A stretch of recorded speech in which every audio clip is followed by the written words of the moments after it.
Hey, what's up, guys? I had to make a video, man. I'm very excited. I just came home. I had to do a quick delivery for one of my vehicles, but everything is good and dandy. Man, so this video, I dedicate this to Dorito, man. Thank you for shouting me out earlier, in your video, man. I plan on doing the same thing in return, nothing but love. And this is how communities are built. We have to edify each other. He might have some insight to what I present, and I may have some insight to what he presents.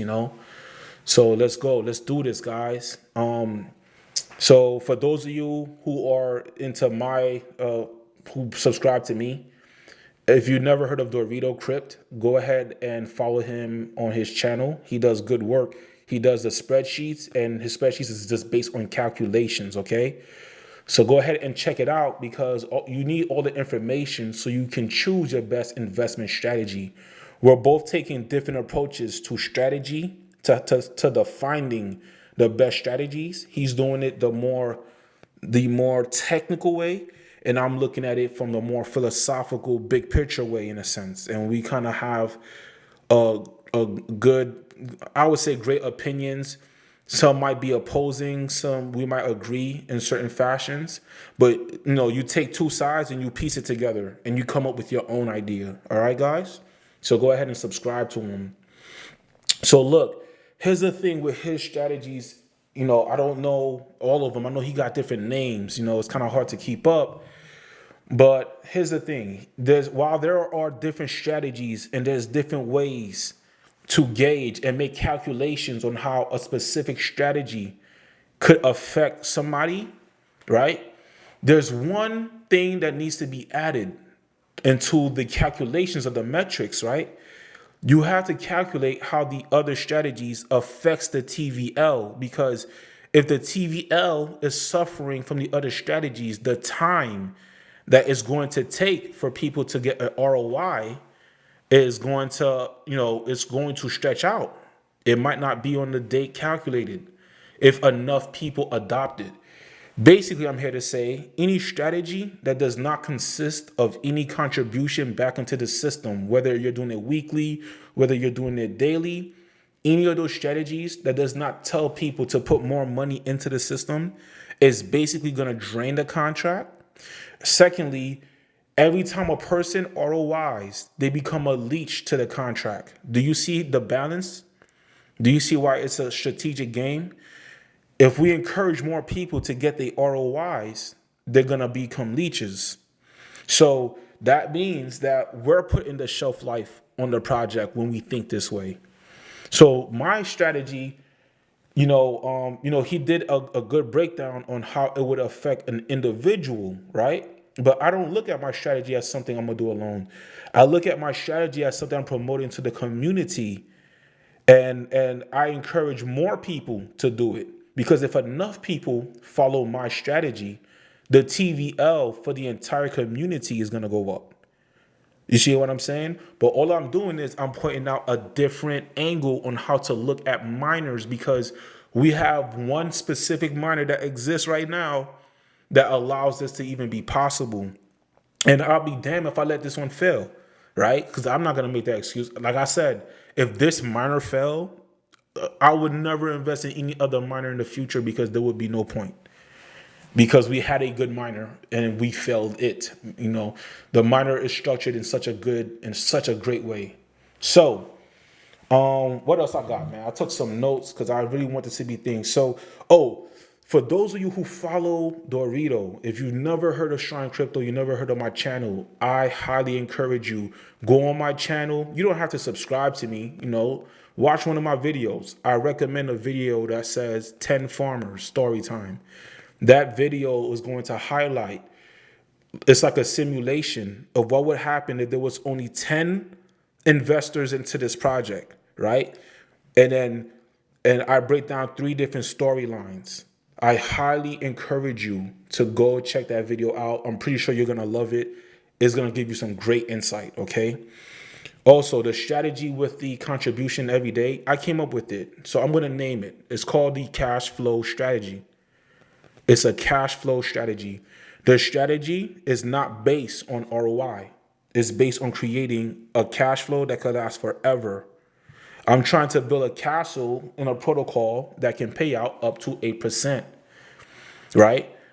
I'm trying to build a castle on that foundation because I know everybody must hit the compound button.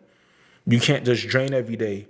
I want to build a castle on this protocol because I know there's no referral bonus that's going to compound on me, right? I know that when I use somebody else's referral link, it's safe. They'll take that 8% for that one time that I used it, but they're not going to be able to compound every time I add into the system. You know what I'm saying?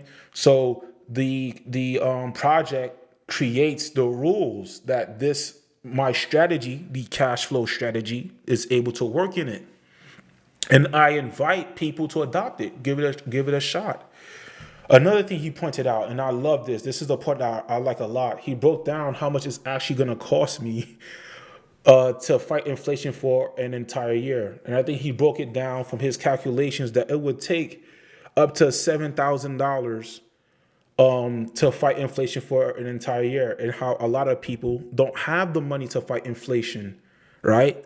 And I'm here to present this. I actually announced how to fight inflation in one of my videos. I don't know if you guys watched it, but I announced how I'm doing it. Since I announced the cash flow strategy, I have never went into my bank account to deposit fresh capital to actually do it. I'm getting the money to fight inflation through rewards from other projects. So while it will cost $7,000 if I want to come out of pocket, I could put $650 into the piggy bank, take out 3% a day forever, as long as that project still exists. You know what I'm saying? Piggy bank pays out 3%. How is it able to sustain paying me out 3% a day? Through the rehypothecation that they have with the BUSD. When you purchase pigs in the piggy bank, 100% of the BUSD, basically it gets rehypothecated. And that word is basically, to summarize it, is basically saying it's being invested on the back end, right? So 100% of the BUSD is being placed in a position where it can grow in itself, so it can keep up with the demand. Secondly, the other way that it's able to keep up with the demand is that they have time locking. So just like Hex, this is basically, if you like Hex, the piggy bank is Hex going Super Saiyan, all right? Because you could never sell 100% of your position. You could only take out 3% of your position. Just like Hex, you could time lock stake your income into it. Let's say you do it for a month. Let's say you do it for a year, however long you want to do it. The longer you time lock it, the more you're going to earn. You just can't actually do withdrawals until the time has expired. This is not financial advice. You don't have to take my information, guys. You can do whatever you want to do. But I'm not going to pay $7,000 to fight inflation out of my pocket. I rather take the risk of putting in $650 into the piggy bank. So every time my alarm goes off and I go into the BUSD crops farmer and I know I got to put $20 to fight inflation, I just go over to the animal farm, to the piggy bank, and I just take out the $20 right there, guys. So this is just me being smart. This is me allowing myself to be my own leader and coming up with my own strategy. If you guys want to follow it, go ahead and follow it. It might make sense to you, but do it because you did your own research and you think I'm onto something that makes sense. Make it make sense to you. Don't just let me tell you everything to do, guys. All right. So that's very important. There is a way to fight inflation without coming out of pocket for $700. And what I love about what I'm doing to fight inflation is that it gives me exposure into two different protocols, right? Another thing that he had pointed out is that that I plan on making one withdrawal, like my first withdrawal, giving me the ROI. When I made that was probably an over exaggeration, right? I probably didn't calculate the exact numbers the right way, or maybe I did calculate the right way, but somehow we came up with two different numbers. To me, it's not about an ROI. It's not about it.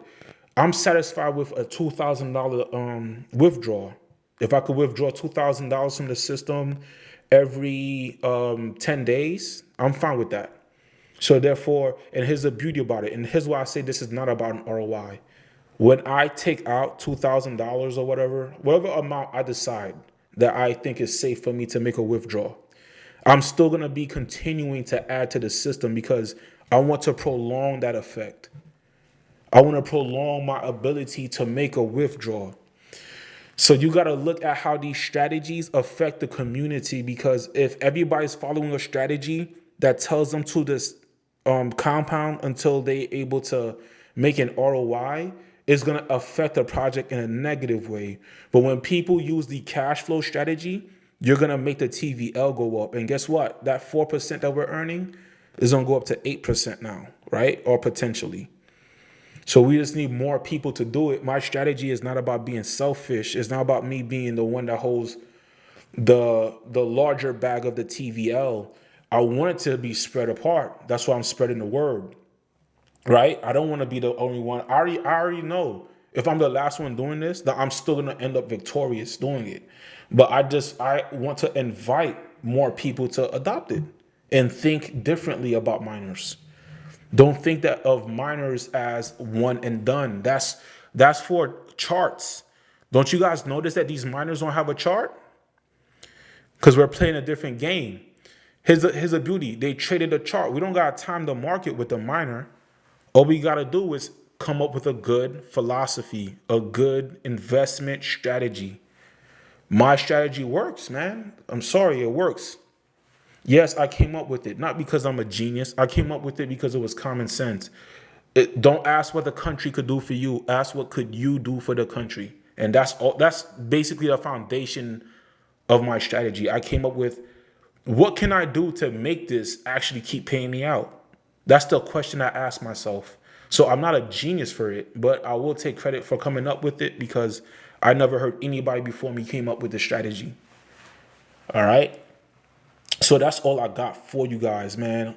Guys, thank you for all the love. Thank you for all the support. I hope I give you guys some type of hope. I hope I put some type of positive energy into your investment. Believe in your investments, guys. You know what I'm saying? And that's all I got for you. Good night and stay blessed.